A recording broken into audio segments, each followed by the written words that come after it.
Arribem a l'any 1000 després de Crist i ens trobem a l'època medieval islàmica on vivien pescadors humils en alqueries al voltant d'una placeta i on cultivaven menuts camps d'arròs. Els àrabs portaren aquest cultiu tan apreciat a la nostra terra, sent una font de supervivència fins als nostres dies.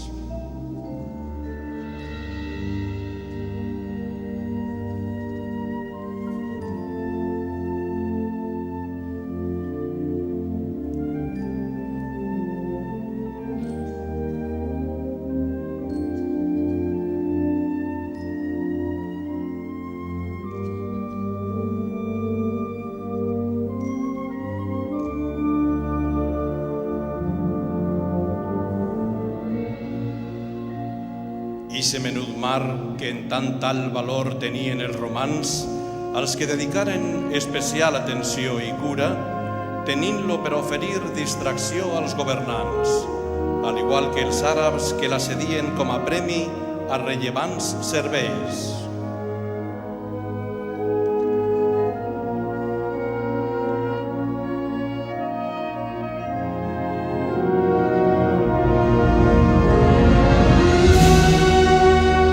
Al-Buhaira, ix és el nom que ens deixaren els àrabs, que significa mar menut.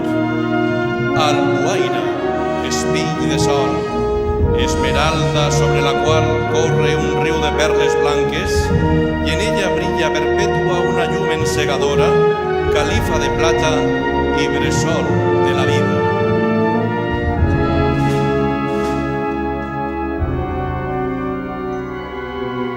En 1092, el cadí Ben Yahaf es va fer amb el poder de València i el Cid va assetjar la fortalesa de Seva, coneguda avui com el Puig, com a base d'operacions per a un definitiu assalt a la ciutat de València.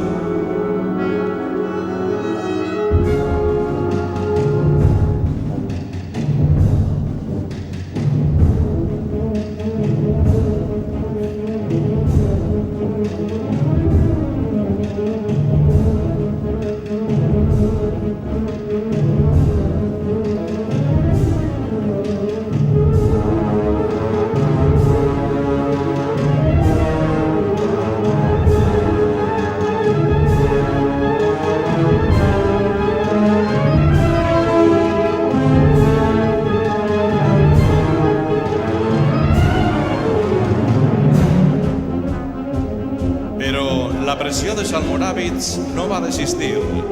Es lliurava la batalla de Quart entre els pobles de Mislata i Quart de Poblet. Al capdavant, el Cid derrotà els almoràvits amb l'ajuda de Mostahim, emir de Saragossa, i per tant, com a premi per la seva aliança i per a la presa i conquesta de València, va rebre Al-Buhaira.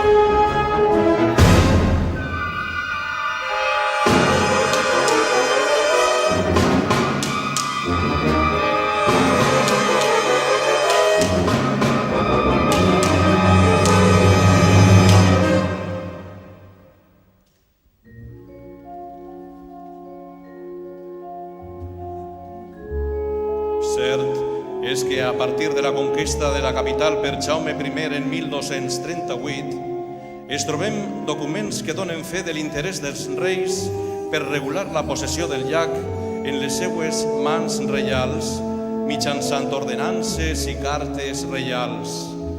El rei va prendre l'Albufera i la Devesa com a part integrant del patrimoni de la corona.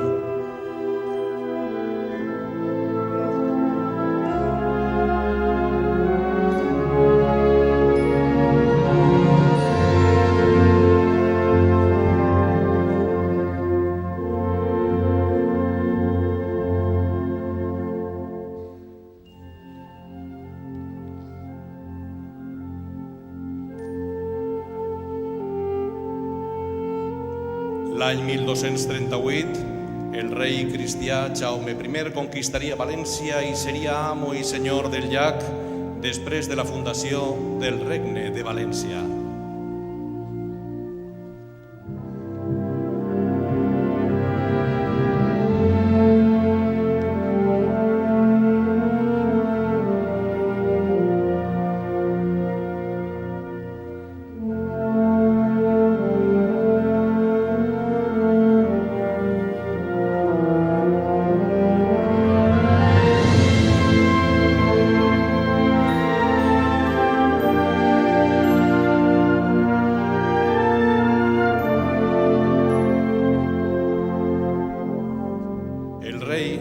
va concedir participacions i beneficis del llac en favor de l'Església i ordes religioses, com també als pescadors i habitants dels pobles limítrofs al llac. Els successius reis continuaran reservant-se la propietat del llac i imposant les seues normes per a exercir la caça i la pesca.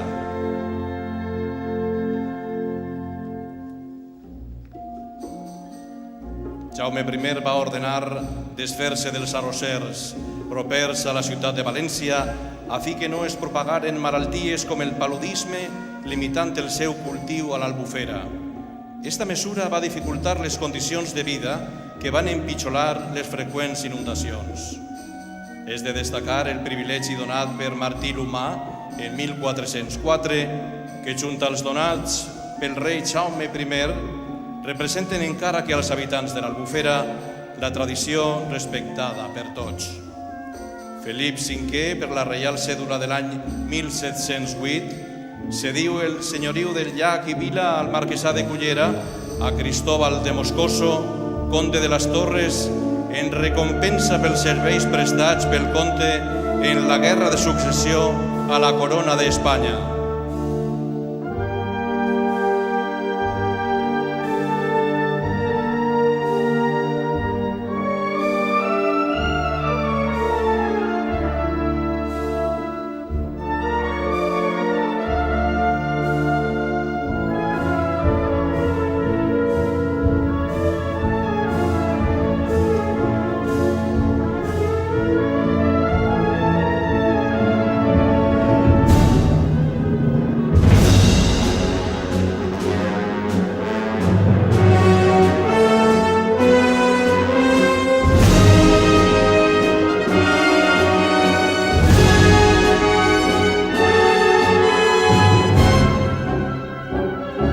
La dominació francesa d'Espanya fou un esdeveniment en la nostra història que va fer que el llac tornara a mans privades. Napoleó cedís la propietat del llac al mariscal Suchet en 1812.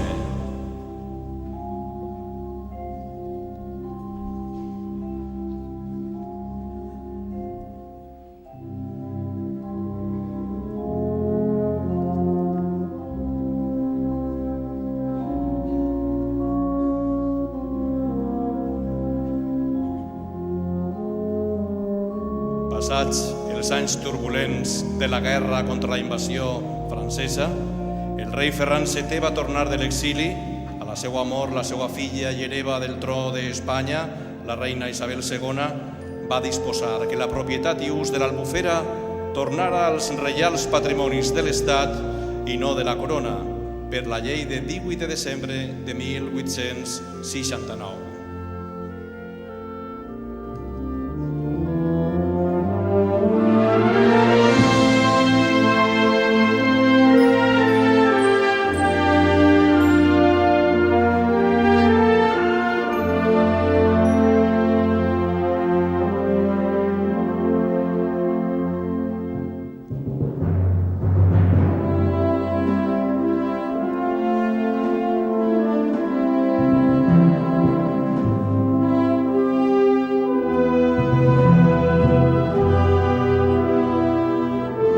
L'any 1911, amb la llei de 23 de juny, es cedís la propietat de l'Albufera a la Devesa a l'Ajuntament de València després de pagar el convingut al tresor públic.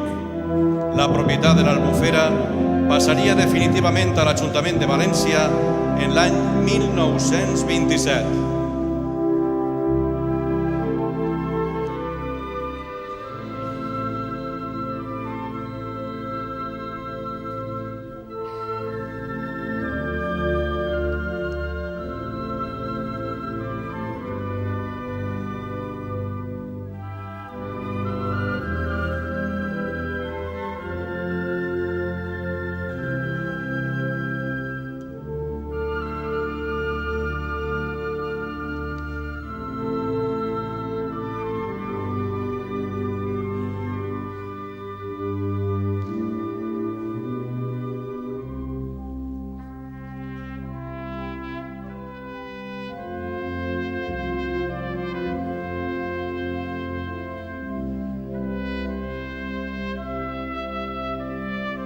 l'any 1986 es decreta per la Generalitat Valenciana la declaració de l'Albufera, constituint-se com el primer parc natural de la Comunitat Valenciana.